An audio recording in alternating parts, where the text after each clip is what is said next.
Liana stood by the window in a small room that served as quarters for her and the other workers of the shelter. The morning had already brought oppressive heat, and the air was thick with the scent of damp earth and aged wood. In the distance, the Vanderbilt estate loomed, a vast house with wooden walls darkened by time and a roof that had once been covered with red tiles. Now the house looked somber and solitary, like a silent guardian of secrets long meant to be forgotten. The Vanderbilts had ruled over this plantation for many years. John, the head of the family, was a cruel man with a sharp mind. He knew how to keep everyone around him under his control, wielding fear like a weapon.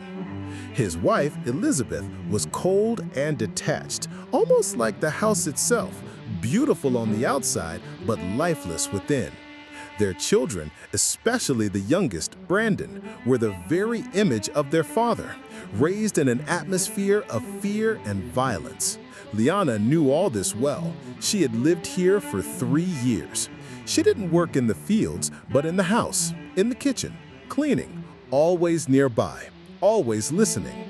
Her role was both a privilege and a curse.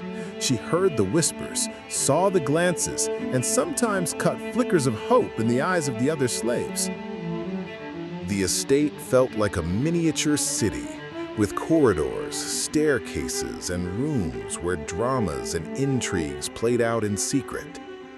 Each day began early, as the first rays of sunlight filtered through the windows and the slaves were already standing in the fields picking cotton. The work was grueling and relentless, and every day it seemed as though their bodies might finally give out. One evening, when the heat had finally started to ease, Liana noticed a new worker at the entrance of the house, a tall young man with piercing eyes. His name was Marcus, and he had come from another plantation where cruelty was said to be just as harsh. But in Marcus's eyes burned a strange kind of determination, one that Liana hadn't seen in a long time. "Are you here for long?" she asked quietly, her gaze fixed on him. "Until I die or until I escape," he replied with a smile that never reached his eyes. That night, Liana lay awake for a long time.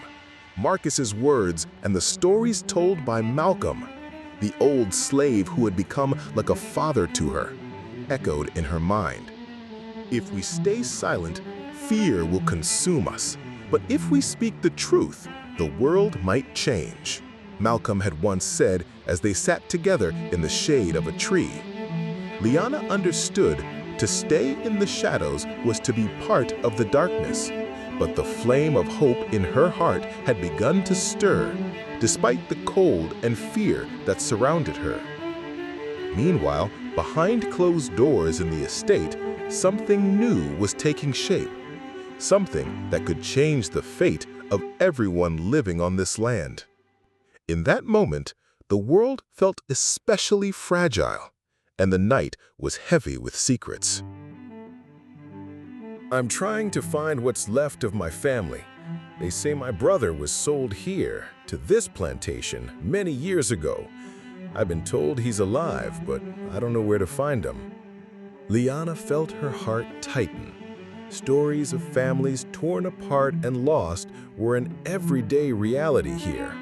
But Marcus was not ready to give up. "We have to help you," she whispered. "If you find him, it could change everything." While Liana and Marcus quietly began to make plans, the games of power within the Vanderbilt household continued. John, the head of the family, was preparing for an important meeting with a slave trader from a neighboring county. He dreamed of expanding his wealth and influence, no matter the cost. In his study, decorated with expensive paintings and heavy furniture, John was speaking with his son, Brandon. "We need more workers," he said firmly. "These ones are beginning to wear down. If we don't keep them in line, order will fall apart." Brandon nodded, but a shadow of doubt flickered in his eyes. "Father, Maybe it's time to consider something different. The people here, they aren't just slaves, they're alive, with dreams and hopes. Dreams don't feed you, son, John snapped. Around here, power and fear are what rule. Meanwhile, Liana and Marcus found allies among the other workers on the plantation. One of them was a young woman named Isla, clever and cautious, who knew every hidden corner of the estate. Together, they began gathering information, searching for clues about Marcus's brother, and carefully drafting a plan for escape. The nights were growing colder, and tension inside the estate was building. Elizabeth, John's wife, had begun to host secret gatherings with women from nearby houses, where they spoke in hushed tones about preserving their power and protecting the family's hidden secrets. One night, while the plantation slept, Liana and Marcus met by the old mill, an abandoned place where few dared to go. "Do you feel it?" Marcus asked, gazing up at the dark sky. "Yes," Liana replied. "Something's changing." And they were right. The shadows of the past had begun to stir, and nothing could stop the storm that was coming. Several days had passed since Liana and Marcus began gathering information and searching for his brother. But the deeper they delved into the estate's secrets, the more dangers they encountered. One night, when the moon hung low in the sky, casting light only on the treetops, a sharp scream rang out from the far end of the plantation. The workers tensed instantly. "What was that?" Marcus asked, rising to his feet. Isla was already packing a small bag with essentials. "Probably one of us. We have to check." Without hesitation, Liana followed them. They moved quickly along the narrow paths between the crops, careful not to make noise. In the distance, flames flickered. Someone had set fire to the grain storage. "Fire!" Marcus shouted. "It's a diversion!" Panic spread among the workers, and an alarm bell rang out from the Vanderbilt house. John summoned his guards. "This is a challenge," he growled, clenching his fists. "Find whoever is responsible and punish them." Meanwhile, Liana and Marcus hid among the trees, watching the fire and the growing crowd gathering near the blaze. "Someone did this on purpose to draw attention away," Liana said quietly. "Then we've got allies on the inside," Marcus replied with a faint smile. After the fire, tension gripped the plantation, but something new had taken root within it: hope. Whispers began to spread among the workers. Maybe change was possible. Around the same time, Isla discovered a hidden room in the old barn. Inside were documents that could help Marcus find his brother. "This is our chance," she whispered, showing them pages filled with names and dates. But there was no time for celebration. The guards doubled their patrols, and John was preparing harsh reprisals. That evening, Brandon secretly met with Liana, needing to hear the truth. "I don't like what my father is doing," he confessed. "If you're really trying to change things, I want to help." Liana looked at him with cautious trust. A new day dawned, and the Vanderbilt estate seemed to awaken from a restless sleep. The fire from the night before had left deep scars, not only on the land, but in the hearts of those who lived there. Liana and Marcus, still piecing together the meaning behind the documents they had found, made their way to the old library, long closed off and abandoned. There, they hoped to uncover the key to the mystery of Marcus's brother. "There has to be something important here," Liana said, scanning the dusty books and yellowed papers. Suddenly, they heard footsteps outside the door. Quickly hiding the documents, they turned just as Brandon entered the room. "You shouldn't be here," he said sternly, but there was worry in his eyes. "We need the truth. Only the truth can save us all." Brandon sighed and sank into an old armchair. "My father keeps many secrets. One of them is the disappearance of your brother. He always believed it was connected to ancient family matters, old secrets the rest of us were never supposed to know. Marcus stiffened, pain flickering across his face, but he listened intently. "There's more to this estate than wealth and land," Brandon continued. "There are legends about hidden treasure and ancient agreements made between the Vanderbilts' ancestors and the local people." Liana recalled the strange markings she had seen on the old barn walls. "Then my brother, he might have discovered something important?" she asked. "Yes," Brandon nodded, "and that may have led to his disappearance." Just then, the door burst open, and John stepped inside. "What's going on here?" he asked coldly, his eyes sweeping across the room. "We're looking for answers," Liana said boldly, "because only the truth can stop this pain and this fear." John smiled, but it was a smile without warmth, sharp and dangerous. "Then understand this," he said quietly. "Some secrets are better left untouched." At that very moment, Isla, having returned from searching the barn, discovered an old key, one that fit perfectly into one of the locked doors in the estate's cellar. "This could be the beginning," she told Marcus. They all knew the path ahead would not only lead them into a fight against those who stood in their way. Evening had fallen over the Vanderbilt estate, and the darkness grew heavier with every passing moment. Marcus and Ayla, holding the key tightly in hand, descended into the cold cellar, a place long forgotten and left undisturbed. "This key might be our only chance to uncover what this house has been hiding," Marcus said quietly, trying to keep the tremble out of his voice. With a dull creak, the old door opened, revealing a long corridor-like alcove. The walls were aged with family portraits, their painted eyes seeming to follow every step they took. "There's something here," Ayla whispered, brushing her fingers along one of the paintings. "Look, there's a lock, and beside it a small indentation." Marcus carefully pressed the indentation, and the wall slowly shifted, revealing a narrow passage. Inside was a room filled with ancient manuscripts, boxes of letters, and a small chest. "This might have belonged to one of our ancestors," Marcus said as he sifted through the yellowed papers. Among the letters, they discovered a journal belonging to a certain Frederick Vanderbilt, the great-grandfather of the family, who had lived in the early 19th century. The diary detailed secret deals, mysterious encounters, and strange events that no one had ever truly understood. "He wrote about some kind of pact with a secret society," Ayla read aloud. "It seems that ever since that agreement, misfortune began to haunt the family." Suddenly, a noise echoed through the corridor, footsteps descending the stairs. It was John. He had been following them.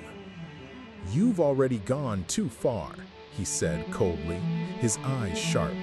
"If you want to survive, you'd better stop now." Marcus stood his ground. "We won't leave until we know the truth, even if it's dangerous." John frowned, but then, unexpectedly, his expression softened. "Then there's something I need to show you," he said, and led them to a hidden door. Behind it lay another room, larger, with a massive table at its center, covered in maps and documents. "This is the family's war room. Every secret, every legacy passed down through the generations, it's all kept here." Liana, who had joined them shortly after, noticed a map on the table, marked with strange symbols. "This looks like a plan, a blueprint of what the estate is hiding," she said. As they discussed their next move, Ayla spotted a location on the map that matched a drawing in Frederick's journal. "This is our next step," she said firmly. But someone was watching from the shadows, and they were ready to intervene, determined to keep the secrets of the Vanderbilts buried forever. Night thickened, and the cold crept deep into their bones. The room filled with old maps and brittle documents was heavy with tense silence. Marcus, Ayla, John, and Liana stood gathered around the map, studying its worn lines and mysterious symbols with growing urgency. "There's a marked location just beyond the old mill," Liana said, pointing at the faded parchment. "It looks like something important is hidden there. The mill's been abandoned for years. No one goes near it anymore." "Perfect," Marcus smirked, "a place where no one expects visitors." They agreed to head out at dawn, but the night ahead would be anything but restful. Somewhere in the house, something stirred, and the shadows on the walls seemed to move on their own. "Someone's following us," Ayla whispered, turning quickly as the faint sound of footsteps echoed behind her. Marcus spun around, but the hallway was empty. "This could be a trap," John said, his voice suddenly grave. "We need to be ready for anything." That night, none of them could truly sleep. Each felt the weight of the Vanderbilt family's past pressing in, secrets that were finally ready to reveal themselves, but not without a fight. At first light, they set off toward the old mill. Wind howled through the trees, twisting the air into an eerie chorus. As they approached the crumbling structure, they spotted footprints, fresh ones. "Someone's already been here," Marcus muttered, gripping the key tightly in his pocket. Inside, the mill was dark and damp. Dust coated the floor, but strange symbols and faded writing stood out on the walls. "These markings," Ayla whispered, tracing one with her finger. "They're the same as in Frederick's journal." Moving deeper into the structure, they discovered a hidden door disguised as part of the wall. Marcus inserted the key into the old lock. It turned with a loud click, and the door creaked open, revealing a narrow underground passage. "Whatever's down there," John said, holding his lantern forward, "was meant to stay buried." They descended into the darkness, the cold wrapping around them like a vice. From the depths, a distant noise echoed, soft, unsettling. It sounded like whispers, calling out names long forgotten. "This isn't just a secret," Marcus murmured. "It's a curse." At that very moment, the door slammed shut behind them with a deafening crash. "We're locked in," Ayla cried, frantically trying the handle. "Someone doesn't want us to know the truth," John said coldly, his voice echoing through the narrow tunnel. They were trapped, and only courage and determination would lead them out. Ahead lay the truths buried for generations, and the power to change everything. Trapped in the underground passage, the world around them seemed to slow. Time lost meaning. Liana lit a small lantern, its warm glow pushing back the shadows. "We need to find a way out," she said, her voice steady. "But first, we have to understand what those sounds were." From the darkness, whispers echoed softly, impossible to locate, yet impossible to ignore. Ayla stepped closer to one of the walls, where faint, ancient markings glimmered in the dim light. "These symbols," she said quietly, tracing them with her fingertips. "They're in a language used by alchemists. It's tied to magic and forbidden knowledge." Marcus knelt beside her, studying the runes. "It could be a warning," he suggested. "Or maybe a clue." Meanwhile, John was at the sealed door, trying to force it open. The lock remained frozen, immovable. "We'll need help," he muttered through clenched teeth. Suddenly, from deep within the tunnel, the unmistakable sound of footsteps echoed. Slow, deliberate. Shadows stirred, and in the flickering lantern light, unfamiliar figures emerged. "Who are you?" Marcus demanded, rising to his feet, tense and ready. "We are the keepers of the Vanderbilt secrets," one of them replied with a cryptic smile. And we will not allow you to destroy what has been guarded for centuries. The air grew colder, a weight settled over them, not of fear, but of something ancient awakening. The truth was no longer just buried, it was alive. The group realized that their real trial was only beginning. Facing the keepers meant confronting the very foundations of the Vanderbilt legacy. What lay ahead could unravel the family's darkest truths or seal them forever. The battle in the underground chamber erupted suddenly. Liana and Marcus, relying on their knowledge and instincts, dodged the keepers' attacks, striving not to harm them. "We are not your enemies," Isla shouted, trying to explain that their only goal was to uncover the truth. One of the keepers, an elderly man with eyes full of sorrow, paused and spoke. "If you seek the truth, are you prepared to pay the price?" The heroes hesitated. The price meant so much: loss, pain, perhaps the severing of bonds. "We are ready," Marcus answered firmly. The keeper pointed to an ancient altar in the center of the hall. Resting upon it was a book, the source of all Vanderbilt secrets. This book is the key to power and knowledge. But remember, with great power comes great responsibility.